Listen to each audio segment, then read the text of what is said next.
భూపాలపల్లి నియోజకవర్గంలో ఏర్పాటు చేసినటువంటి ఈ ఆత్మీయ సమ్మేళనానికి అధ్యక్షత వహించినటువంటి జిల్లా అధ్యక్షులు సభాధ్యక్షులు యోగేందర్ గారు, మరి ఈ కార్యక్రమంలో మాతో పాటు పాల్గొంటున్నటువంటి పెద్దలు రాష్ట్ర ఉపాధ్యక్షులు మాజీ శాసనసభ్యులు ఎండ లక్ష్మీనారాయణ గారు, ఇప్పుడే పెద్దలైన అభ్యర్థి గారు ఇప్పుడే తన సందేశాన్ని ఇచ్చి బయలుదేరారు. అదేవిధంగా ఇన్ఛార్జ్ నియోజకవర్గ ఎస్ఎస్సీ ఇన్ఛార్జ్ అశోక్ రెడ్డి గారు, మరి మీ అందరి అభిమాన నాయకురాలు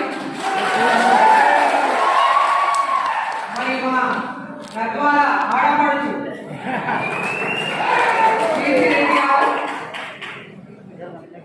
మరి బాబాయ్ వెనపల్లి బాబాయ్ గారు, రామచంద్ర రెడ్డి గారు, రఘునాథ్ రెడ్డి గారు, సత్యపాల్ గారు, కృష్ణారెడ్డి గారు, ఎరుకల గణపతి గారు, జగన్ నాయక్ గారు, అదేవిధంగా జిల్లా ఉపాధ్యక్షులు, కార్యదర్శులు, మరి మోర్చా అధ్యక్షులు, మండల అధ్యక్షులు, కార్యకర్తలందరికీ, మహిళా మోర్చా అధ్యక్షులు, అదేవిధంగా ముందున్నటువంటి పట్టభద్రులకు, గ్రాడ్యుయేట్స్ కి, అదేవిధంగా మా కార్యకర్తలకి, మీడియా మిత్రులకి అందరికీ పేరు పేరున నా యొక్క నమస్కారాలు తెలియజేస్తా ఉన్నాను. ఇక్కడ ఉన్న అందరికీ కూడా ఈ ఎన్నికల్లో విజయం, ఈ ఎన్నికల్లో ప్రేమేందర్ రెడ్డి గారి విజయం, భారతీయ జనతా పార్టీ విజయం, తెలంగాణ ప్రజల యొక్క విజయంగా మనం భావించి గెలిపించాల్సినటువంటి అవసరం ఉంది. తెలంగాణ ప్రజలంతా కూడా దుబ్బాక ఎన్నికల్లో బీజేపీ గెలిచింది, హైదరాబాద్ ఎన్నికల్లో 48 కార్పొరేట్ స్థానాల్లో బీజేపీని గెలిపించింది హైదరాబాద్ నగర ప్రజలు. మరి తెలంగాణ ప్రాంతంలో ఉన్నటువంటి అందరు ప్రజలంతా కూడా ఈ యొక్క 2 గ్రాడ్యుయేట్ ఎమ్మెల్సీ ఎన్నికలు, వరంగల్, ఖమ్మం, నల్గొండ ఉమ్మడి జిల్లాలు కానీ, అటు మహబూబ్ నగర్, రంగారెడ్డి, మరి హైదరాబాద్ ఉమ్మడి జిల్లాలో ఉన్నటువంటి అభ్యర్థి రామచంద్రరావు గారు కానీ, ఈ ఇద్దరు కూడా బీజేపీ పార్టీ నుంచి రేపు ఖచ్చితంగా విజయం సాధించబోతున్నారు. వీరి విజయం తెలంగాణలో వచ్చేటటువంటి అసెంబ్లీ ఎన్నికలు 23లో వచ్చినా, 22లో వచ్చినా, ఎప్పుడు వచ్చినా తెలంగాణ రాష్ట్రంలో బీజేపీ ప్రభుత్వం ఏర్పాటుకు ఒక నాది వాతావరణం చెప్పి చంద్రబాబు తెలియజేస్తాము. అందరూ కేసీఆర్ గారు ఎట్లయినా ప్రజలు ఇవ్వాలి, దానికి ఆ సత్తా ఉన్నటువంటి వాళ్ళు ఎవరిని ఈరోజు ప్రతి ఒక్కరూ చూస్తున్నటువంటి తరుణంలో ఆ సత్తా కేవలం ఈరోజు భారతీయ జనతా పార్టీకే ఉందన్నది దుబ్బాక ఎన్నికల్లో ప్రజలు ప్రూవ్ చేసిందని చెప్పి సందర్భంగా నేను తెలియజేస్తా ఉన్నా. దానికి ఎండార్స్మెంట్ ఎన్నికలు ప్రజలు చేసిండు. మరి ఖచ్చితంగా అధికారంలోకి వస్తుందని రేపు ఇక్కడ గ్రాడ్యుయేట్ ఎమ్మెల్సీ ఎన్నికలు గెలిపించాల్సినటువంటి బాధ్యత తెలంగాణలో జరుగుతున్నటువంటి 77 నియోజకవర్గాల్లో 34 నియోజకవర్గాలు ఈ నియోజకవర్గంలో ఉన్నాయి. 34 అసెంబ్లీ నియోజకవర్గ గ్రాడ్యుయేట్ ఎన్నికల్లో ఓటు వేయబోతున్నారు.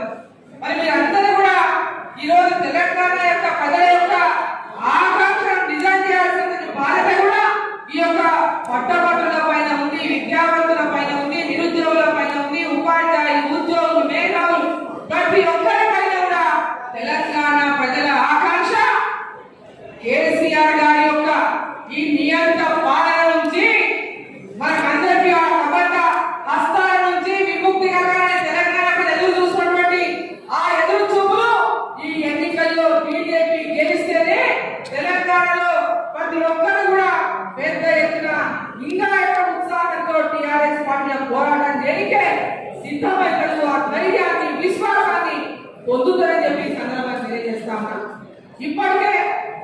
ఇప్పటికే పెద్ద ఎత్తున ఇంతకుముందు ఎవరైనా బయటికి రావాలంటే ఒక భయం, గట్టిగా టీఆర్ఎస్ పార్టీ ఎదిరించాలంటే ఒక భయం, తెలంగాణలో ఒకలాంటి భయానికి ఎవరైనా బయటకు వస్తే కేసులు, ఎవరైనా బయటకు వచ్చి వాళ్ళ యొక్క ఆవేదన వ్యక్తం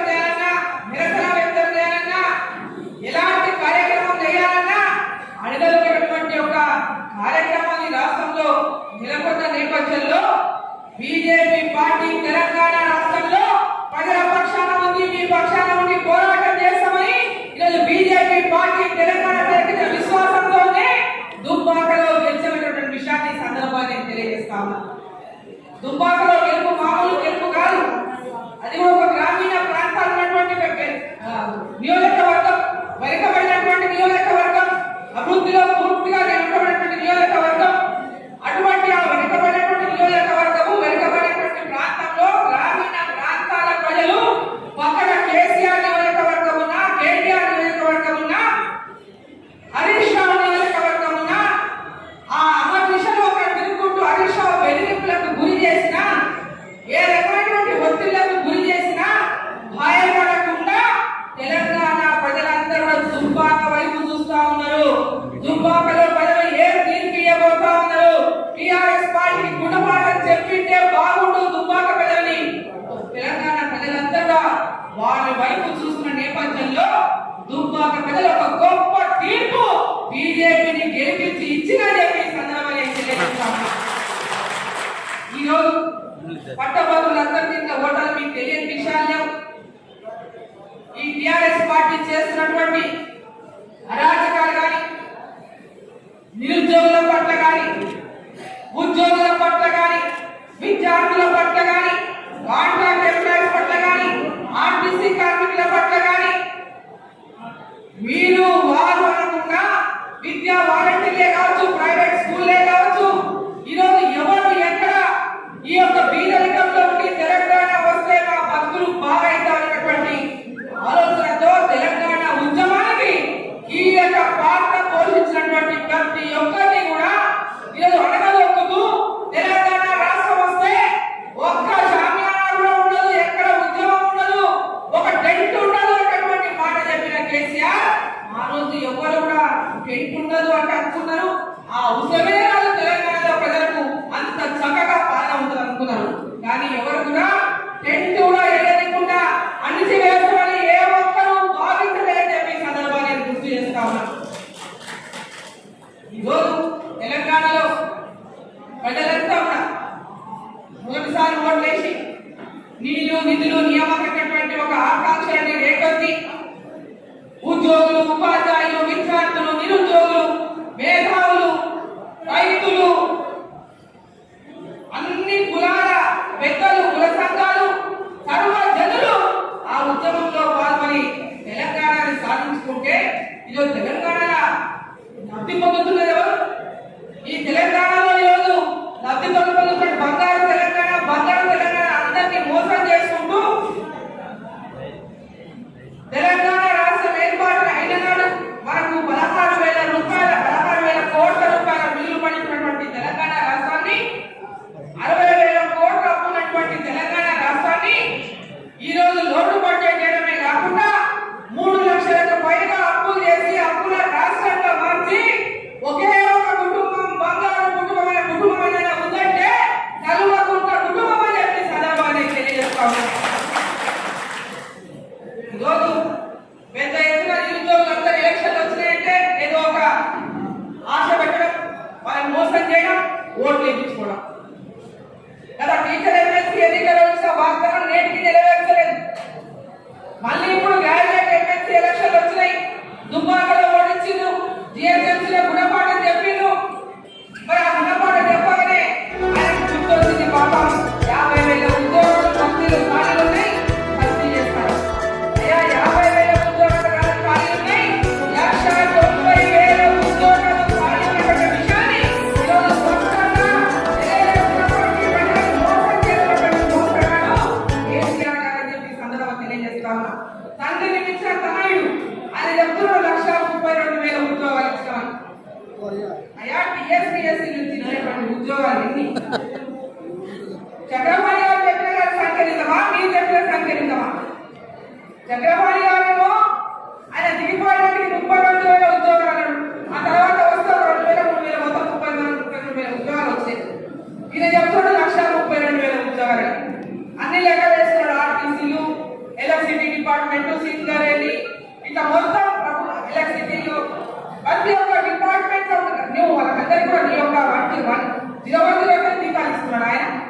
ఒకసారి చెప్పమని మేము 01 నుంచి 1,32,000 మంది ఉద్యోగాలు అయితే వారికి అంతా మా ప్రభుత్వ ప్రధాన నుంచి జీతాలు ఇస్తున్నామని చెప్పమని ఈరోజు ప్రజలని మోసం చేస్తూ, నిరుద్యోగులను మోసం చేస్తూ మళ్ళీ పైకి వెళ్ళి చాలా భయభ్రాంతులకు గురి చేస్తారు. మేము 3 ఏళ్ళ అధికారంలో ఉంటాం, మీకు పిఆర్సీ ఇవ్వకపోయినా మాకు ఓటేయాల్సిందే, మేము ఇచ్చినప్పుడు మీరు తీసుకోవాల్సిందే, మీకు ఉద్యోగాలు ఇచ్చినప్పుడు మీరు ఉద్యోగాలు తీసుకోవాల్సిందే, మీరు అడిగినప్పుడు ఉద్యోగాలు అంటే రావు, మేము ఇచ్చినప్పుడే మీకు ఏదైనా మన స్వీకరించాలి తప్ప మీ అంతా మీరు అడిగితే మేము ఇచ్చేది లేనటువంటి ఒక నికృష్ట పాలన ఈ రాష్ట్రంలో కొనసాగుతా ఉంది. ఈరోజు నిరుద్యోగులు 50,000 ఖాళీ నింపుతానటువంటి మాట ఎమ్మెల్సీ గ్రాడ్యుయేట్ ఎమ్మెల్సీ ఎన్నికలు అవుతాయి తప్ప సోయి రాలేదు ముఖ్యమంత్రి గారు. పిఆర్సీ దాదాపు 2.5 సంవత్సరాల నుంచి ఊహించుకుంటూ వాళ్ళంటే పాపం పిఆర్సీ 43% ఇచ్చిందట.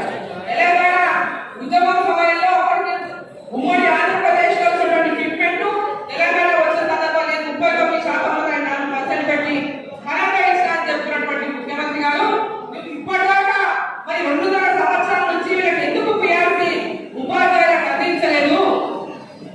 మరి మన కమిటీ అని చెప్పి మోసం చేసి ఒక కమిటీ చేస్తూ ఆ కమిటీ ఇచ్చినటువంటి రిపోర్టు ద్వారా పిఆర్సీ అందిస్తామని చెప్పి ఒక కమిటీ ఏర్పాటు చేసి ఆ నివేదిక ఏమని ఇప్పించింది ముఖ్యమంత్రి చెప్పకుండా నివేదిక వస్తుంది. బయటికి 7.5 ఫిట్మెంట్ ఇవ్వడానికి మాత్రమే అవకాశం ఉండేటటువంటి విధంగా ఆ కమిటీ నివేదిక ఇచ్చింది. మరి ఈరోజు ముఖ్యమంత్రి గారు చెప్తున్నారు 29% ఫిట్మెంట్ ఇవ్వడానికి సిద్ధమైందని పేపర్లో లింక్ ఇప్పించింది. నిన్న సమావేశం పెట్టిండు, సమీక్ష చేసిండు. ఏప్రిల్ 1వ తేదీ నాడు ఈ యొక్క దీన్ని అమలు చేసే విధంగా చర్యలు చేపడతారు. ఉద్యోగులకు వాళ్ళ ఏజ్ని 2 సంవత్సరాలు పెంచుకుంటూ రిటైర్మెంట్ ఏజ్, అదేవిధంగా ఫిట్మెంట్ ఇస్తామని చెప్పి విధంగా పత్రికలో పెద్ద ఐటమ్ రాపించిండు. మనం ఒక్కటే గుర్తు పెట్టుకోవాలి, ఆయన చెప్పే వాళ్ళ కనుక మోసపోతే నిన్న వల్ల పాపం మంత్రులు తెగలిగిండు. ఈ యొక్క గ్రాడ్యుయేట్ నియోజకవర్గంలో ఉన్నా కానీ అక్కడ హైదరాబాద్ రంగారెడ్డి మామూలు నియోజకవర్గం కానీ మంత్రులు తెగలిగి ఫస్ట్ బాగా భయపడించిండు. ఉద్యోగులని ఉపాధ్యాయుని భయపడించి మేము 3 ఏళ్ళ అధికారంలో ఉంటాం, భద్రంగా ఉండండి, వాళ్ళు స్పష్టంగా బయట ప్రభుత్వం ఏం చేసి మేము ఓటేయమని స్పష్టంగా బయట చెప్తున్నాం. మేము ఓటు ఎందుకేయాలి? సిగ్గుంటే ఈ ప్రభుత్వం ఈ ముఖ్యమంత్రి వాళ్ళకు ఓటు అడిగిన హత్య అని చెప్పి సందర్భంగా తెలియజేస్తాం.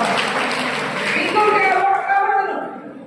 ఉన్నదాకా ఆర్థిక పరిస్థితి బాగాలేదు, ఫిట్మెంట్ ఇవ్వలేదు, 7.5%కే వాళ్ళకి ఇంకేదో 37 మాట్లాడిన ముఖ్యమంత్రి, ఈరోజు రాష్ట్ర పదాలను ఖాళీ చేసిన ముఖ్యమంత్రి, అవినీతి కూపంలో కూరుకుపోయి తెలంగాణ దోపిడీ చేసినటువంటి ముఖ్యమంత్రి, ఈరోజు తెలంగాణలో నిరుద్యోగులకు ఉద్యోగాలు ఇవ్వకుండా, ఉద్యోగులకు పిఆర్సీ ఇవ్వకుండా, విద్యార్థులకు చదువులు లేకుండా, ఈరోజు గ్రామీణ ప్రాంతాల్లో స్కూళ్ళలో టీచర్లే లేరు, పాఠశాలలో టీచర్లు లేరు, జూనియర్ కాలేజీలో లెక్చరర్లు లేరు, డిగ్రీ కాలేజీలో లెక్చరర్లు లేరు, యూనివర్సిటీలలో ప్రొఫెసర్లు లేరు, యూనివర్సిటీలలో బీసీలు లేరు.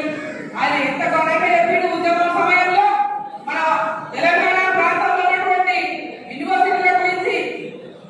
ఉమ్మడి ఆంధ్రప్రదేశ్ పెద్ద నిర్లక్ష్యం చేసింది, దాంట్లో అభివృద్ధి లేదు, నియామకాలు లేవని మాట్లాడిన ముఖ్యమంత్రి గారికి మరి ఇప్పటిదాకా మన తెలంగాణలో ఈరోజు స్వయం పాలన అయినటువంటి తెలంగాణ ఉద్యమ నాయకుడిగా ముఖ్యమంత్రి ఉన్నటువంటి సోయి మర్చిపోయి అని చెప్పి సదరణ ప్రయత్నం అడుగుతా ఉన్నా.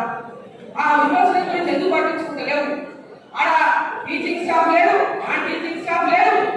ఈరోజు గవర్నమెంట్ పరిస్థితుల్లో ఈరోజు విద్యాశాఖ ఉన్నది, మరి దాన్ని గురించి పట్టించుకోకుండా ఒక్క డిఎస్సీ అయినా తెలంగాణ రాష్ట్రం ఏర్పడినాక ఈ ప్రభుత్వం వేసిందని ఒక్కసారి సమాధానం ప్రశ్నిస్తా ఉన్నాం. ఏ ఒక్కరికైనా ఈరోజు ఉద్యోగాలు ఇచ్చిందా అని చెప్పి పాఠశాల విద్యార్థుల సందర్భంగా ప్రశ్నిస్తాను. ఈరోజు ప్రతి ఒక్క అంశాల్లో మోసం చేసుకుంటూ ఈరోజు పిఆర్సీ గురించి పాపం పెద్ద ఎత్తున చింత చేస్తున్నట్టు ఇక కోర్టు అవసరం. ఇక దయాకరావు గారు మాట్లాడారు, మరి జిల్లా మంత్రి గారు ఉద్యోగులంటే కోపంతో ఉన్నట. మరి కోపంతో లేకుంటే మరి అందరినీ వస్తే సీటు పెట్టి పంపిస్తారు, ఏ దేశంలో సీటు పెట్టి పంపిస్తారు. మిమ్మల్ని చెప్పగా ఏం లేకుండా పంపిస్తూ దానికి సంతోషపడండి.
నిజంగా చిత్తశుద్ధి ఉంటే, నిజంగా ఉద్యోగులకు పిఆర్సీ ఇవ్వాలనేటువంటి చిత్తశుద్ధి ముఖ్యమంత్రి ఉంటే ఎలక్షన్ కమిషన్ దగ్గర నుంచి పర్మిషన్ తీసుకొని వాళ్ళకి వెంబడే పిఆర్సీ అందజేయండి.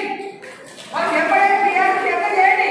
ఎలక్షన్ కమిషన్ ద్వారా పర్మిషన్ తీసుకోండి, లేఖ రాయండి.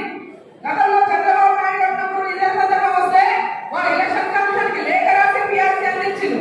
మరి మీరు ఎందుకు చేయలేరా అని చెప్పి సందర్భం తెలియజేస్తా ఉన్నా. ఏప్రిల్ 1 ఎందుకు ఆగాలి?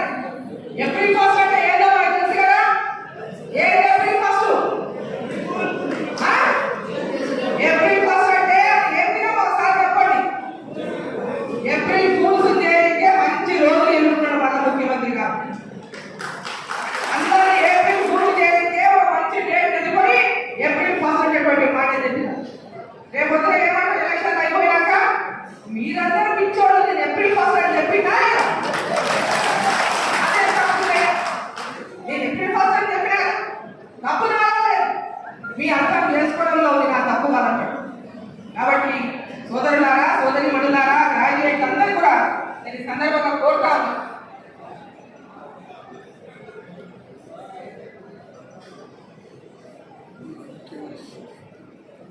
ఇక ముఖ్యంగా తుపాకి రాముడు. తుపాకి రాముడు ఎవరో తెలుసు కదా. కల్పకుంట తుపాకి రాముడు ఎవరు? కల్వకుంట తుపాకి రాముడు ఎవరు? ఆ తుపాకి రాముడు కంట గోడ మీద తుపాకి ఉన్నాడు. ఆ గోడ మీద తుపాకి అంట గోడకున్నందుకు సైలెంట్ ఉన్నాడు. చేత పట్టుకుంటాడు. ఆయన చేత పట్టుకుని కమ్ము కూడా లేదు. ఆ తుపాకి పట్టుకున్నటువంటి కమ్ము కూడా ఆ తుపాకి రాముడికి ఆయన ముఖ్యమంత్రులు ఉరికించినటువంటి పాపం ముఖ్యమంత్రినే ఉరికించినట్ట. ముఖ్యమంత్రినే ఉరికించిన మేము బీజేపీ పార్టీని ఉరికించి చేస్తాం. బీజేపీకి ఆ కాదనట. అయ్యా అబర్దార్ భద్రంగా ఉండు. మీ అయ్యా ఏ భయంతో తన బాత్రూమ్ ని ఏం చేసుకున్నాడు? బుల్లెట్ ప్రూఫ్ చేసుకున్నాడు. కేసీఆర్ ప్రగతి భవన్ లో తన బాత్రూమ్ ని బుల్లెట్ ప్రూఫ్ చేసుకున్నాడు. ఎవరు కలుస్తారని చేసుకున్నాడే? నువ్వెవరు కలుస్తావని చేసుకున్నావు అనుకోమే. మీకు ఎవరైనా తెలంగాణ ప్రజలు ఇలా ఎవరు భయపడక సిద్ధంగా లేరు. తుపాకి రాముడికి సందర్భంగా తెలియజేస్తా ఉన్నారు. ఉరికించి ఈ రోజు పెద్ద ఎత్తున తెలంగాణ ప్రజలంతా కూడా బీజేపీ వైపు చూస్తా ఉన్నారు. బీజేపీ ఎవరి టీఆర్ఎస్ పార్టీని ఉరికించి తెలంగాణ చూసినట్టుగా రాష్ట్రానికి పోతామో ఈ రాష్ట్రం విడిచిపెట్టి పారిపోయేదాకా నిన్ను ఉరికించి బీజేపీ పార్టీ తెలియజేస్తా ఉన్నా. నీ అవినీతి పూర్తి కట్టాలైపోయింది. నన్ను ఎవరు ప్రశ్నించడం? నన్ను ఎవరు అడిగేటోడు? నేను ఏం చేసినా అడిగేటటువంటి ఒక ధీమా ద్వారా ధనాహంకారము, అధికారాహంకారంతో విర్రవీగుతా ఉన్నారు. తెలంగాణ ఉద్యమంలో ఏం చెప్పిండు? తెలంగాణ రాష్ట్రం వస్తే నేను టీఆర్ఎస్ పార్టీ కేవలం తెలంగాణ సాధన కోసమే ఉంది. తెలంగాణ సాధించిన తర్వాత టీఆర్ఎస్ పార్టీ ఉండదు. కేవలం తెలంగాణ సాధించి అవసరమైతే అడ్వైజ్ ఇస్తాయి, రాష్ట్రానికి అడ్వైజర్గా ఉంది. కానీ నేను తెలంగాణ రాష్ట్రానికి ఈ పార్టీనే ఉండదు అని మాట మాట్లాడేటువంటి ముఖ్యమంత్రి. నా ముసలి నేను నా బిడ్డ అమెరికాలో ఉంటాడు, నా కొడుకు అమెరికాలో ఉంటాడు, నా ముసలి నేను ఉంటాడు, నా పిల్లలతో కోసం తెలంగాణ సాధననే నాకు ముఖ్యం. తెలంగాణ ప్రజల యొక్క ఆకాంక్ష నెరవేర్చే దిశగానే తెలంగాణ రాష్ట్రం కోసం పోరాటం చేస్తున్నారని నమ్మబలికి జూటబూతలు కోసి మోసం చేసి ఈరోజు ఆ కుర్చీ మీద ఒక దళితుడిని ముఖ్యమంత్రిని చేస్తా. దళిత ముఖ్యమంత్రి చేయకపోతే నా సభైనా అనుకుంటా. కానీ నేను మాట తప్పని మాట్లాడేటువంటి ముఖ్యమంత్రికి మొన్న ఏమంటాడు? నాకు ఈ ముఖ్యమంత్రి కుర్చీ ఎడమకాలు చదువుతో సమానం. ముఖ్యమంత్రి కుర్చీ ఎడమకాలు చదువుతో సమానమైనోడికి మళ్ళీ 10 ఏళ్ళు ఉంటాడు. కొంచెం సిగ్గుతానే నీకు. అసలు ఆ హక్కు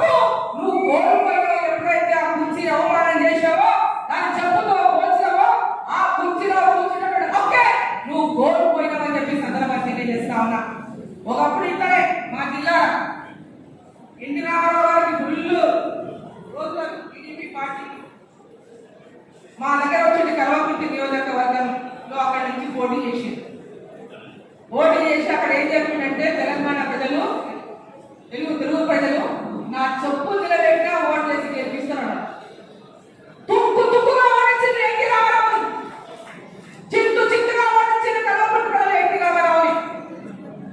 ఇటువంటి వాళ్ళు అప్పుడు ఈయన ఆ పార్టీలోనే ఉన్నాడు. ఈయన కూడా అక్కడే ఉన్నాడు. ఇక్కడ ఆస్తుల చదవచ్చు. కాబట్టి ఇవన్నీ కొన్ని ఒక చేరిని అవమానించినటువంటి వాడు. ఆ చేరిని అవమానించదే కాకుండా తెలంగాణ ప్రజలను అవమానించినటువంటి వాడు. ఆ వచ్చినటువంటి హక్కులు కానీ అర్హత కానీ వాళ్ళకు ఉండదు అని కోల్పోయినట్లే చెప్పి సందర్భాన్ని తెలియజేస్తాము. సోయి తప్పిన మొత్తానికి ఎందుకంటే కొడుకులు ముఖ్యమంత్రి చేయాలని చాలా ఉంది ఆట, విపరీతమైన ఆట ఉంది. ఎప్పుడెప్పుడు కొడుకు ముఖ్యమంత్రి కూర్చొని కూర్చోబెట్టాలని, ఎప్పుడెప్పుడు ఆ వృత్తిని కొడుకు అప్పచెప్పాలని. కానీ పాపం అయితే లేదు. ఆడ కుర్చీలంతా కొడుకులు కూర్చోబెడితే అక్కడే కూర్చోబెట్టేటువంటి పరిస్థితి లేదు. ఎప్పుడెప్పుడు ముందు చేస్తారో తెలియని పరిస్థితి. ఇక అవన్నీ కట్ట కట్టినట్టు మొత్తం చెప్పి కింద అంటారు కదా నిఘా విభాగం. ఆ నిఘా విభాగం అంతా నిఘా కన్నులతోన నిఘా చెవులతోన మొత్తం కళ్ళకట్టయ్యా నీ కొడుకును కూర్చోబెట్టని అంతే ఉండదు. నువ్వు చెప్పినట్ల నీవు నీ ముసలి నీ కొడుకు నీ బిడ్డ అమెరికా పోవాల్సిందే అని చెప్పిన తర్వాత దాని మీద డ్రామా మొదలు పెట్టింది కదా అక్క సంత ఎమ్మెల్యే మీద మంత్రుల మీద లక్కుల కట్టి ఎక్కడే మీటింగ్ పెట్టి టీఆర్ఎస్ పార్టీ ఆఫీస్ లో. ఇక ఆ అక్క సంత వచ్చి నాగార్జున సాగర్ కట్టేసింది. మరోసారి నాగార్జున సాగర్ ఉపయోగం జరుగుతుంది. ఆలియా మీటింగ్ ఇంకా షెడ్యూల్ కూడా రాలే. పాపం దుబ్బాకకి రాలే. దుబ్బాక ఎలక్షన్ల ప్రచారం చేయలే. దుబ్బాక ఎన్నికల్లో ప్రచారంపై జనగామ చేసి వచ్చాడు. జనగామ మీటింగ్ పెట్టి 5,000 ఇనాగ్రేషన్ చేసి ఆడికెళ్ళి మాట్లాడింది. కానీ దుబ్బాకలో నుంచి పనులకి దమ్ము లేకుండా ధైర్యం లేకుండా వాళ్ళు ఈయన వచ్చి నాగార్జున సాగర్లో ఆలియాలో మీటింగ్ లో మాట్లాడతాడు. ఆయన పాపం ఎవరికైనా ఎంతో మంది అక్క చెల్లెళ్ళు ఉన్నారు. ఇక్కడ ఉన్న అన్నదమ్ములకంటే తల్లులు ఉన్నారు, చెల్లెలు ఉన్నారు, భార్యలు ఉన్నారు, బిడ్డలు ఉన్నారు. మరి ఆయన ఏమన్నట్టు ఆడబిడ్డలు పట్టుకొని ఏం మాట్లాడి వాళ్ళు ఏమన్నారు? పాపం ఒక కాగితం ఇచ్చి ఇంత పట్టుకున్నారు. ఈ కాగితం మీద ముఖ్యమంత్రి అంటున్నారు. పాపం ఆడవాళ్ళు వాళ్ళు ఎవరు